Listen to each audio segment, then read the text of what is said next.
Jerusalema ikhaya lami ilondoloze uhambe nami zungangishilana Jerusalema ikhaya lami ilondoloze uhambe nami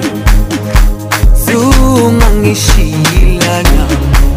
dawo yami ayikholana buso wami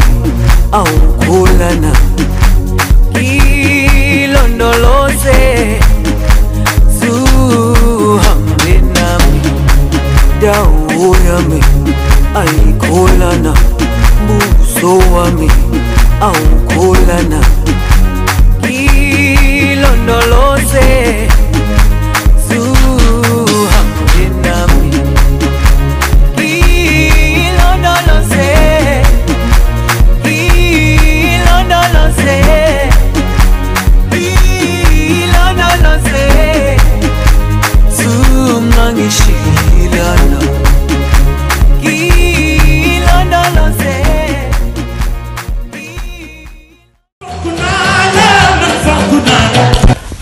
lu bees a bees set sell te wóor repas sàmm bi ripaasu sàmm bi indi na la ripaasu doom ripaasu pëndëx ripaasu mélange ak ripaasu laadum ripaasu sàmm bi daal baax na ci xar baax na ci nag baax na ci fas ripaas sàmm bi bu fas yee xar di xëccoo waaw waaw yow nag na la ko jaral ngeen bëggee jot woote leen ci 77 550 17 41 wala 70 295 48 sàmm bi daal ndimbalu sàmm bi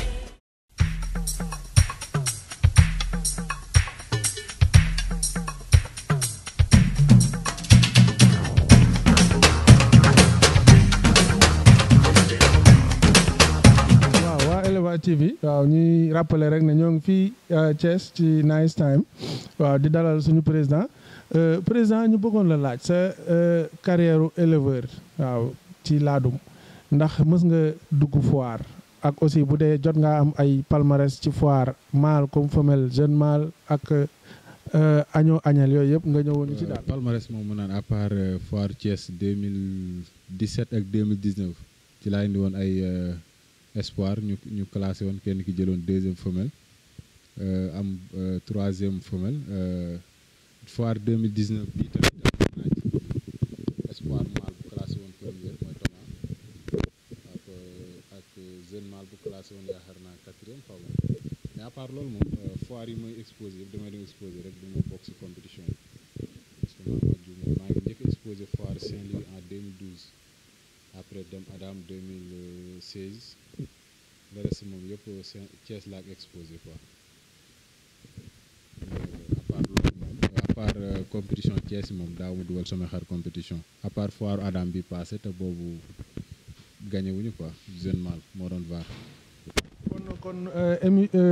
Adam bi passé bi nga demee da ngaa dem individuellement étant bergerie Oryx. waaw loolu xam naa après dinañ ci gën a yaatal parce que comme boobu avant boobu fusion bi amagul woon Adam bi passé boobu fusion bi amagul woon dama demoon en tant que Khadim Fall en tant que bergerie Oryx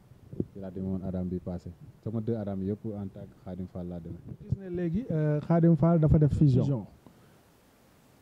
nga nekk bergerie du Kayor ñu bëggoon la laaj fusion bi yow la ak kan ak formel na wala formelul ak condition yi ngeen defee fusion beeg yëpp nga ñëwoon ñu ci daal. waaw Mohamed question tontu ci yomb na comme ni ma la ko waxee rek bi ñuy dem Adam 2019 maa ngi moom a demandoo muy Papi Dieye maa ngi moom ñoo fusionné def bergerie du Kayor moom mu supprimé bergerie ma supprimé sama bergerie ñu boole ñaar yëpp def ko benn comme ni ma la ko waxee deux foires yi ñuy dem yëpp boo seetloo ñoo daan dend ñoo daan bokk ay boxu ñoo daan dendandoo ay boxu mais différemment boppam ma demal sama bopp mais bi ñu demee ba gis ni li ñuy def ni tamit amatul sens pourquoi pas mënuñu boole ñaari bergerie pour suñu intérêt élevage ak intérêt élevage du Thiès comme ni ma la ko waxee même si élevage du Thiès bi boo xoolee réyit bi man maay président moom mooy vice président te comme liggéey élevage du Thiès loolu mooy tax a jug pourquoi pas mënuñu boole ñaari bergerie def ko mu nekk benn ci la ñuy fusionné tuddee ko bergerie du Kayor formel na nag ci ay kayit yu leer lañ ko bindee ku ci nekk xam nga li la war ku ci nekk xam nga ñaata nga ci def ci xaalis waaw bind nañ ko signé ku ci nekk say kayit ñu ngi sa avocat nga teg waaw. bëggoon nañ la laaj yow ban année nga dugg ci élevage ak lan moo la dugal ci élevage ak yan recrutement nga njëkk a def ci élevage ba xam comme ni ko nit ñi di waxee élevage des fois da ngay dem jënd sujet yoo xamante ni méngoowul ak jamono nit ñëw ne la changé en même temps boo xam amoon lu course ci élevage loolu bëgg nañ la ko laaj. Moussa comme ni ma la ko waxee rek élevage bi damaa judd fekk sama papa di yari xar fële Géejawaay fa laa juddoo ñu màgg noonu ci xar yi ba nii def mais élevage laa duma maa ngi dugg en 2006 2017 2006 2007 ci laa dugg ci élevage laa dugg mais comme ni ma waxee rek du comme ni gars yi di waxee rek ay du nax nañ maa non yooyu amu ci moom parce que man prix yi ma daan jëndee ak prix yi xar yi daan jar man maa doon nax sama bopp mais kenn naxuma waaw parce que comme ni ñu ko waxee rek xar yu baax moom foog nga def ci li ci war nga fekk ci gétt xar bi jar 400000 bi jar 2 millions bi jar 6 millions nga jënd xar bi jar 400000 waaw yaa nax sa bopp waaw mais man bi ma demee ba xool xam ni xar yu baax yi lii la laaj dama ko ci def rek ba yàlla def lii mu def nii waaw mais coach moom daaw ma ko man moom sama bopp rek laa daan defee ma ñëwee xool gis xar bi mu neex ma bëgg-bëgg laa daan jëndee na ma ko jaral ba pare naa bëgg ba pare rek après ma door a jënd mais ay coach moom mosuma ko am ci élevage mosuma jëndi xar tamit ba ànd ak kenn à part fusion bi bergerie di Kayor bi nga xam ne suñuy jëndi xar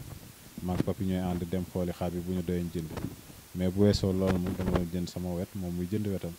waaw kenn nekk woon coach moromu kenn.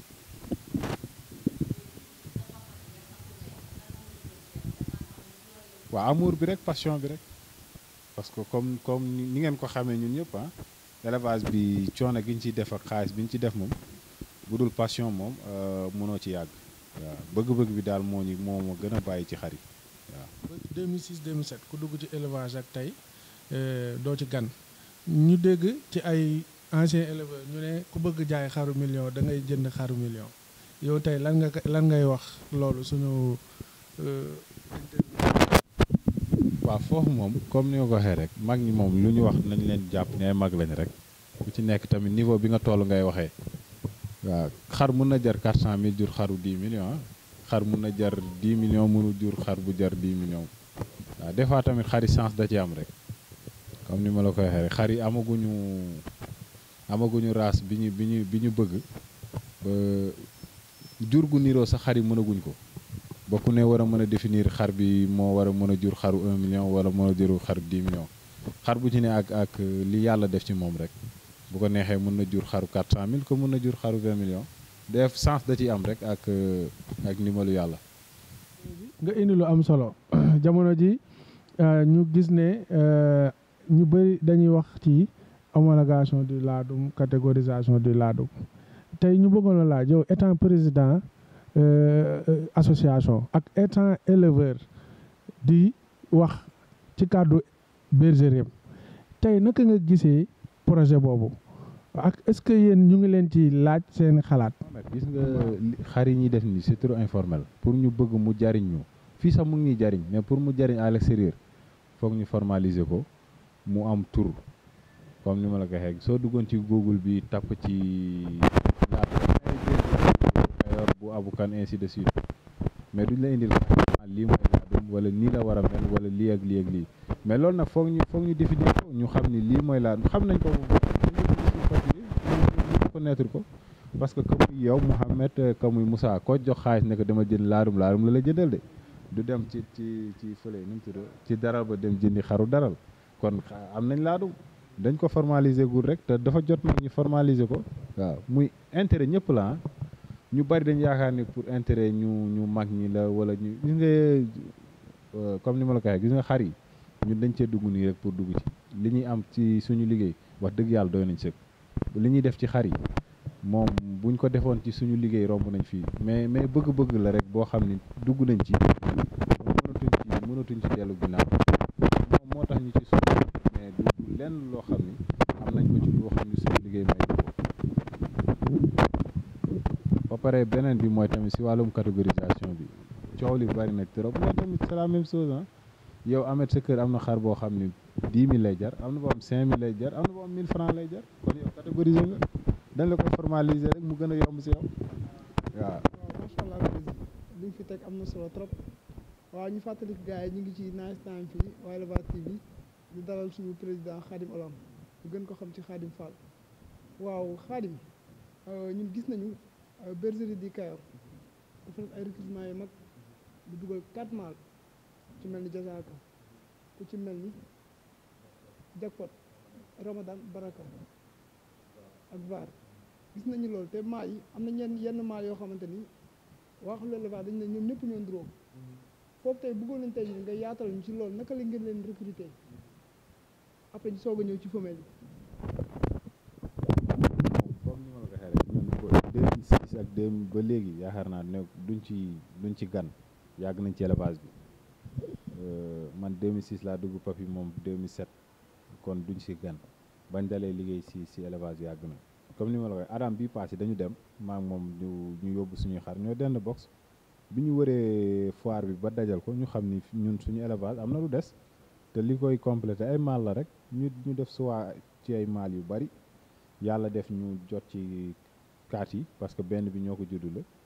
ñu jot ci kaat yi ñu ne nañ dem jënd kaat yi nii nga xam moom lañ ciblé woon mais bu dul woon ñoom kaat yi am na yeneen yu ñu ciblé woon mais jot ci ñu ci yàlla si yii lañ jotale ñu jënd la mais niroo bi c'est comme ni ma la ko waxee rek gis nga xar yi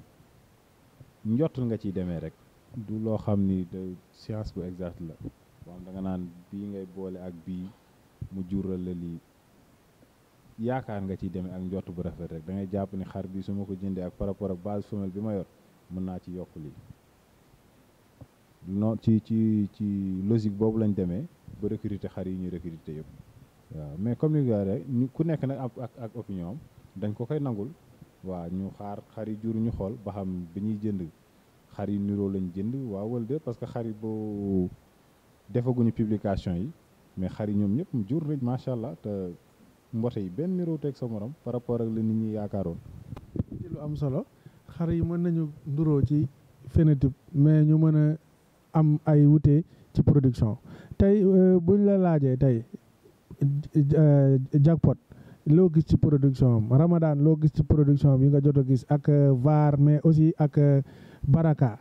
bu dee ku ci nekk am na ko produire sa kër nga ñëwoo ñu ci rek nga développé ñu rapidement rek wax ñu ku nekk ay caractéristiques yi nga gis ci ay production nga xam ne moom lañ mujjee recruter moom wàcce na fi doomam ak doomu Jackpot yi boo leen tegee nii da ngay boo exeré di nga xam ne lii la Jackpot jur lii la Jazaaka jur noonu la mel tamit si Ramadan Jackpot moom ñëpp xam nañ li mu mën kees la mën ossature ak yax bu rëy te loolu lañ soxla woon ñu ci suñu femelle Ramadan ñëw indi LCS ak beauté Jazaaka ñëw indi hauteur bi nga xam ne moom lañ soxla woon parce que bi ñu koy jënd tamit cooli borom pourquoi pas mën na leen jënd ay doomu magistrat comme ñi fi nekkoon mais ñun fi ñu tolloon suñu élevage du doomu magistrat moom moo ñu mën a yóbbu fi soxla dañ doon seet magistrat boo xam ne am na plus te loolu lañ gis ci Jazaaka moo tax ñu toog boobu ba tey ñu door a jënd lu bokk ci Jazaaka pour ci magistrat pour mën ko dugal suñu biir septel te yàlla moo def li mu def mais ñu ngi koy xaar tamit ci Baraka parce que tamit Baraka magistrat américain la waaw VAR moom kiiw papaam lay eggale rek waaw papa ji dafa gàtt fan muy préfet waaw te li papa ji doon jur macha allah mu ngi koy jur waaw.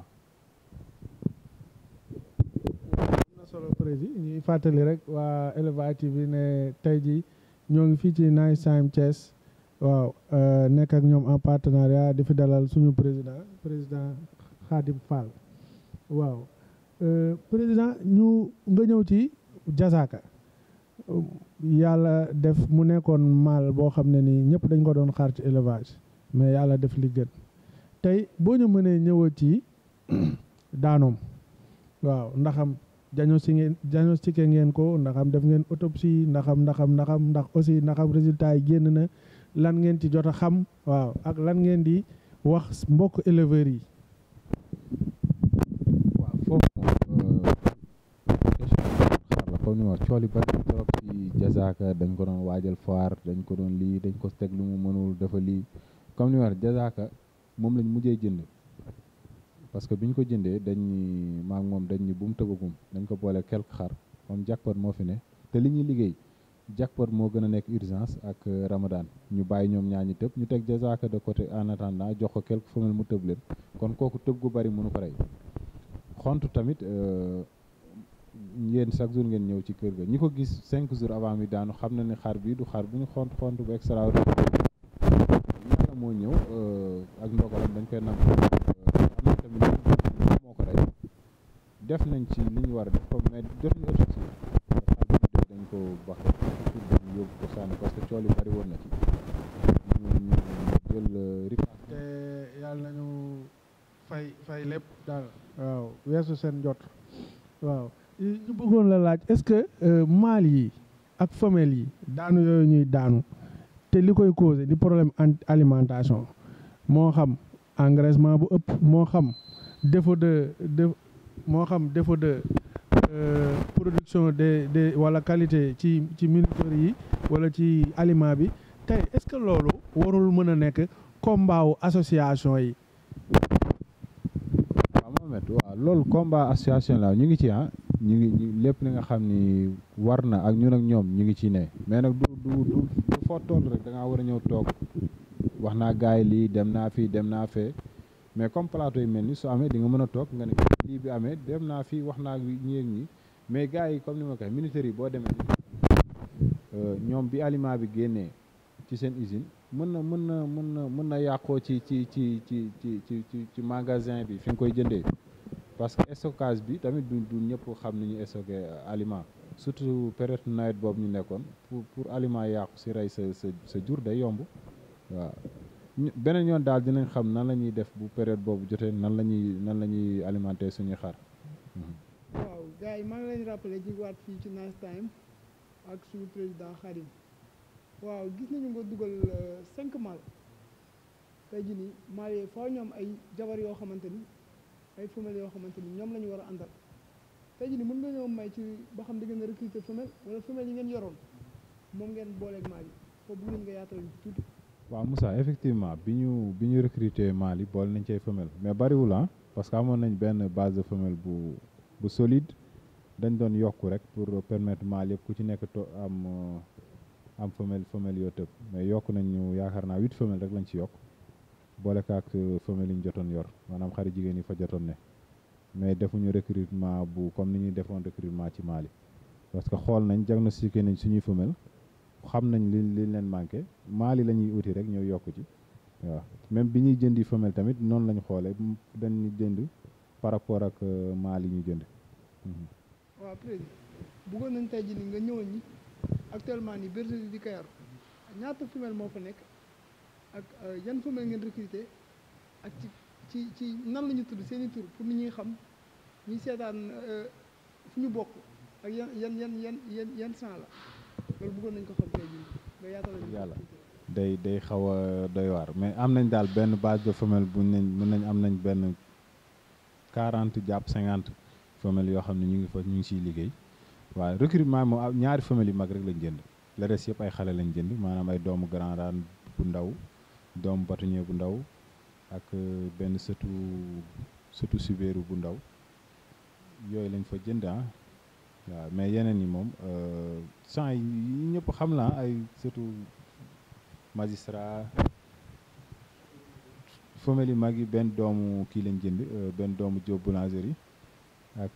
benn doomu kii bâtonnier waaw benn waaw ci yooyu daal lañ nekk ni pour l'instant di ci liggéey boole leen ak suñu base femelle bi ñu yoroon comme suñu base femelle bi tamit mën nañu li ko composé yëpp saalum la parce que préfet la ak ay doomu préfet ak ay rëg-rëg Thomas ñoo fa nekk suus boobu rek ci suus boobu la ñuy liggéey pour l'instant. balaa ñuy dem ci présentation sujet yi ñu dugg ci association bi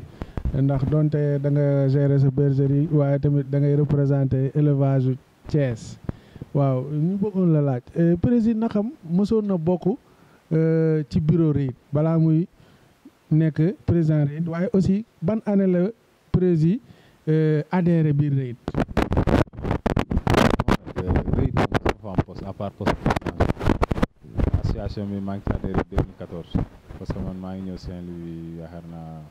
mars 2014 adhéré ci association bi juin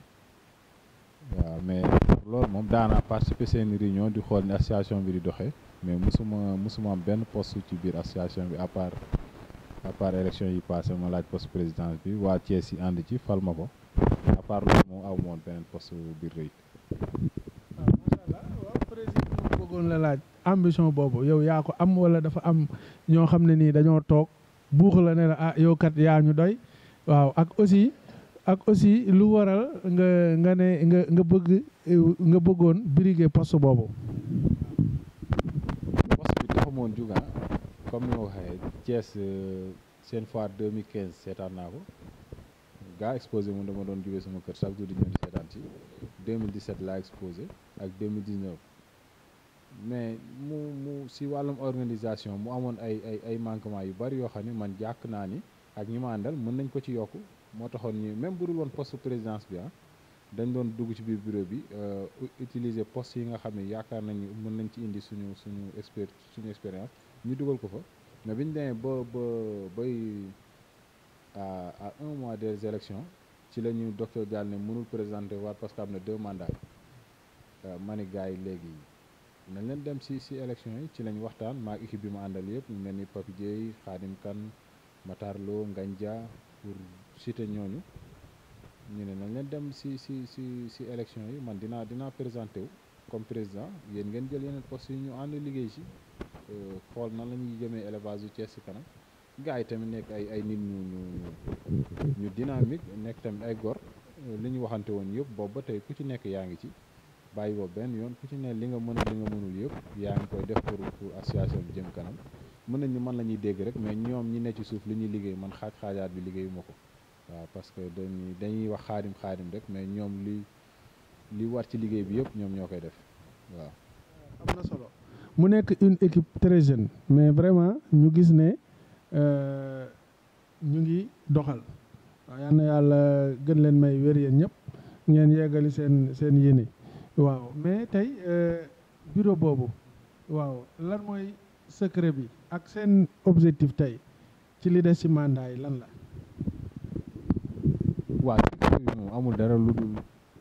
ku ci ne jël sa intérêt personnel teg ko de côté jiital intérêt yi rëyit loolu moo tax boobu ba léegi yàlla ñu suturaal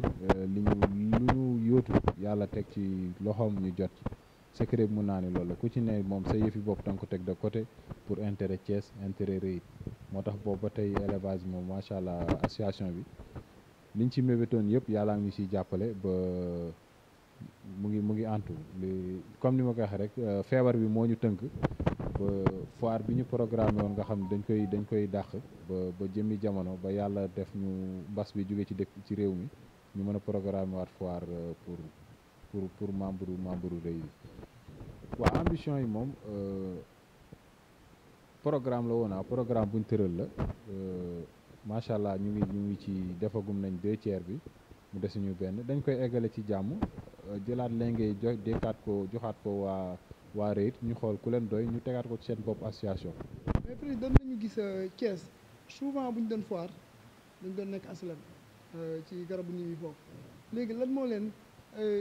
xalaatloo ba ngeen ñëw promenade Thiessois ak ci naka ngeen ñëwee promenade Thiessois loolu Thiessois yi bëggoon nañu ko xam. waaw loolu yomb na bokkoon na ci campagne bi li ñu doon campagne que suñu nekkee suñu jiitee REIT lii ak lii la ñuy doxal li ñu namoon yëpp yàlla dimbal nañ ba def nañ ko foire bi donc moo desoon te foire bi dañoo leen ne dinañ leen ko jëlee garab ga indil leen ko mairie woon naa amoon nañ autorisation yëpp que muy bu préfet bi bu mairie li ñu waroon fay pour place bi fay nañ lépp ba pare li ci desoon mooy ñëw rek def suñu chapiteau def suñu foire li ko motivé nag mooy comme ni wax Thiès pour chaque jour boo dégg dañ naan la Thiès mooy berceau laadum fii la laadum soxe ko fii la laadum lii mais soo demee ci foire yi da ngay sentir que ni foiru Thiès bokk na ci foire yi gën a dellu ginnaaw waaw ñu ne li koy delloo ginnaaw du dara lu organisation la ak ay nit ñi ko nit ñi mëne ñun Thiès am na ressources humaines yu mën loolu waaw ñu pourquoi pas ñu waruñu mën a porter combat boobu def ko yàlla dimbali nañ ci ba liñ ci xalaatoon yëpp macha allah yàlla dimbali nañ waaw lu ñu def daal mooy ñaan feebar bi jóge feek jàmm li ñu namal waa Thiès yëpp yàlla dimbali ñu ci ba ñu egg ci ak jàmm.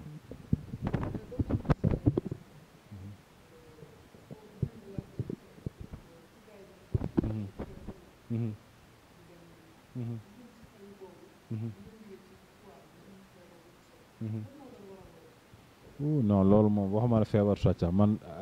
foire 2019 bii passé nii bi ma ñibbee man ñàkk naa si ñeenti xar yow ay famille mag la soona suuf gi fa nekk poussière bi xar yi bu ñu ñibbee foofu mais dañuy sëxat ba façon faj bu ne ngay faj mais duñu wér li ko poussière bu metti comme ni wax suñu xar yi ay tubaab lañ leen jàppee ci kër yi conditions yi ñu fay nekkee bu ñu waree dem ci foire bu ñu mënul am conditions yi nekkee ci kër yi ñu am lu ko xaw a jege tuuti mais boo leen jëlee ci yenn conditions yi yóbbu leen ci yeneen yu metti mais doo leen jariñoo te xar yi tamit du ñu ay caaxaan ay suñu millions lañ jël dugal ko ci waruñu nekk fii di économiser ay xaalis ay 25 000 wala 30 000 ba yàq suñu alal jaru ko waaw te boo xoolee li ñuy yokk fii pour dem fële du lu bari mën naa ni 40 000 francs nga yokk ci éleveur boo xam ne 2 ans nga yokk 40 000 francs pour jugee fii ci suuf si dem mairie dala ko war a jaral waaw non fuuf sax waaye waxuma la xarit daanta mais bu ñibbee ay fel ak lu ne ngay am ba pare sax loo si xamul mooy gis nga foiru biñ doon def HLM yow yaay jënd sa suuf ba parce que association bi daana jënd suuf mais daawul doy parce que foofu fu gars yi dañ fay taalay mbalit dañuy bale yooyu yëpp faranke doo jël say xar def leen foofu dañ daan jënd camion suuf yaay fanaanee sëpp ba fajar nga indi say xar ut grillage yooyu yëpp mais suñ la yóbbee fee yooyu yëpp wàcc la yow indi say xar dugal takk sa baas rek la association bi sant dugal say xar takk sa baas la non kopp ak lépp fa nga koy fekk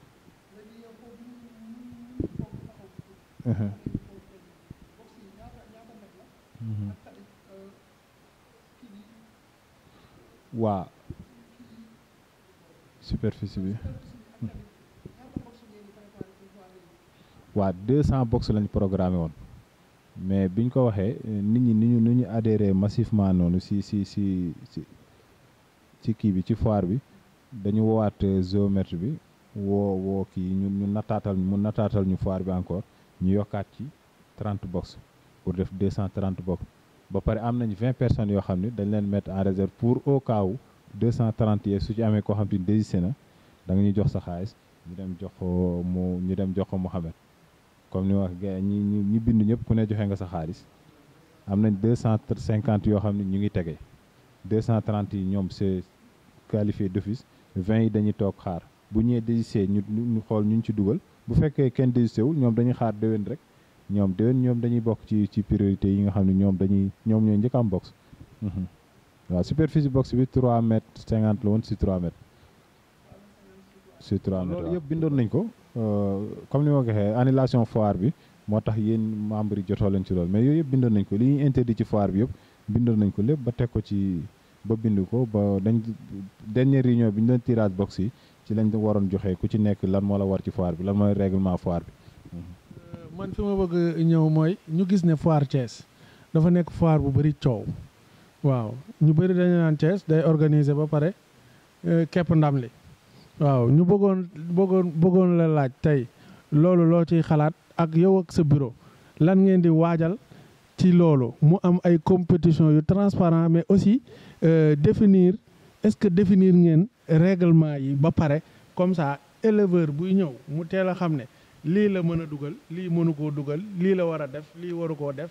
ba nga xam ne kenn du ne waa Thiès dañoo créer foire téye ndam li. waaw Mohamed loolu tamit bokkoon na li gënoon tax ñu jël association bi coow yi daan am ci foire bi parce que comme ñu waxee li ko daan indi lu bari dañoo amul woon lu leen tënk rek mais gis nga suñu amoon règlement boo xam ne ku ci nekk xam nga li la war coow du am ci foire bi mais comme li ma wax Moussa laa lay wax rek yooyu yëpp programmé nañ ko parce que gis nga foire Thiès moom su amee problème ñun dañ ñoo war a tëral ñun ñëpp ren ji parce que ñun bokk nañ ci ñi nga xam ne ñoo doon kaas ni foire Thiès coow yi da cee bari su ñëwee jël association bi def foire mu am coow ci compétition bi rek ñun lajj nañ lépp lu ñu mënta doon def lajj na mais sur compétition moom pour kii la ci dalal la ca xel am waa FENAFO am nañu ñu ngi liggéey ci jury national foire Thiès bi lañ daroon def première natu jury national bi foire Thiès bi lañ ko naroon def képp ki nga xam ni membre FENAFO nga da ngay joxe sa benn membre mu représenté la ci foire bi moo ci kii bi ci jury national bi bu ko defee dinañ am 10 titulaires yoo xam ne dañ ciy génne 5 yoo xam ne ñooy natt ci foire ak 5 remplaçants yoo xam ne au cas où su amee ñu génn fii du génn fee bu ko defee xar bu ñu natt Thiès Dakar Saint-Louis Ziguinchor même natt gi lay doon amul kii bant lañ ko nattee wala kii waa Thiès ko natt wala kii waa Dakar nag jury national lañu am bu boobaa moom mooy natt bépp association boo xam ne membre FENAFO nga jury boobu moo lay nattal sa xar te day nekk tamit natt bu officiel boo xam ni kenn doot fa taxaw ne d'accord naa wala d'accord ma waaw. est-ce que aussi loolu commission boobu est-ce que dañuy ñu nekk juste et part parce que da ngeen a war di copte noo xam ne boobu ñu nekk juste et part maanaam nekk ay éleveur am ay xarilaalu di dugg ci ay compétition ba pare di natt ay xar. waaw yooyu yëpp ci critères yi sélection yi lay bokk après waaw yooyu yëpp ci critères sélection yi lay bokk après waaw yooyu yëpp waxtaan nañ ci bëtëng ko dinañ ko proposer membres yëpp ñu xool kii ñi war a copte tey pour yóbbu ko dinañ ko proposer membres yi su ci ñëpp d'accord ñu jël ko dugal ko mu dugg ci jury national mais comme ni ma waxee mën nga dëkk Thiès sax xaaru Thiès bu ñu koy natt fii ba l'an 2100 yow doo ci bokk. rek ci docteur waaw ñu gis ne da ngeen ko parrainé foire bi waaw tey parrainage boobu lan moo ko indi ak yow ban idée nga ci am waaw donte yow yaay président bokk nga ci ñi ko fal mais tamit ban impression nga ci am. ci question boobu gis nga bis bi ñu toogee ñun bureau bi yëpp man de li ma xalaat mooy ñuy def docteur parrain amul kenn ku ci teg baat bureau bi yëpp ñëpp dañu yow li nga xalaat ni ñoom ñëpp moom lañ xalaat dañ doon xaar tey ñi toog ñu wax ko pour wax ko ne doc ni mu mel ci élevage Thiès lii donc lañ ko mënal du mënuñu ko jox du xaalis buñ koy jox du luñ koy may du xar buñ koy may li ñu mën mooy woo ku la defal lu baax nga woo fii nga yëpp daje nga woo ko wax lu baax lim la defal moo tax ñu jël foire bi parrainé ko.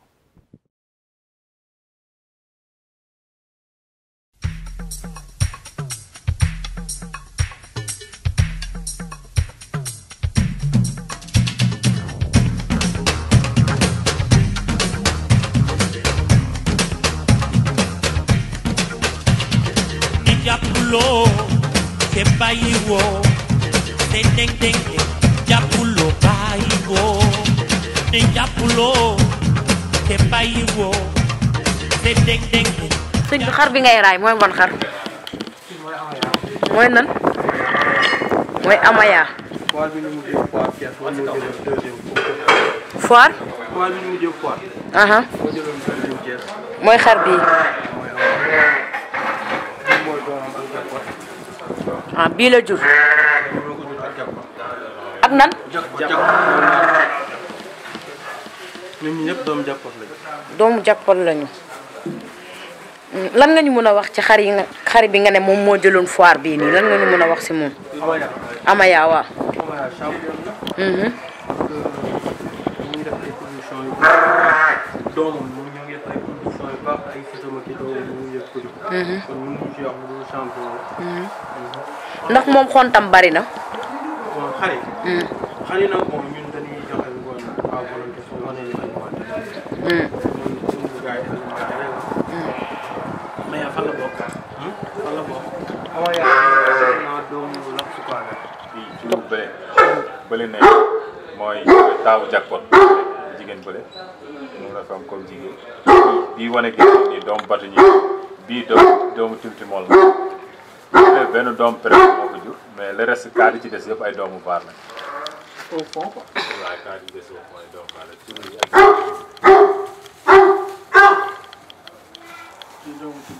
bu ñuul bi doomu timtimol la bii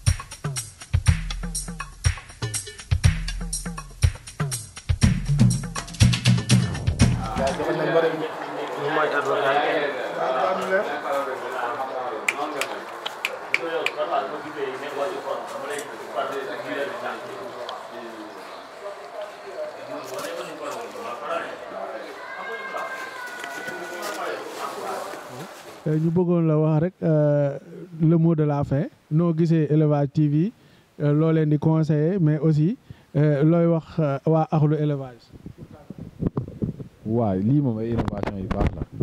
de déplacer environnement bi tuuti génn ci biir xar yeeg yooyu gaa ci ay xar la mais ñëw ci plateau yu mel ni fu mel ni Nice Time ñoo toog fii waxtaan ci xar dafa bokk si lu war a jëmale élevage kanam lu rafet di leen encouragé rek wax bu leen yàlla ñaanal leen yàlla def mu nekk télé bu élevage bi gën a mag si télé yi waaw di wax ñu ngi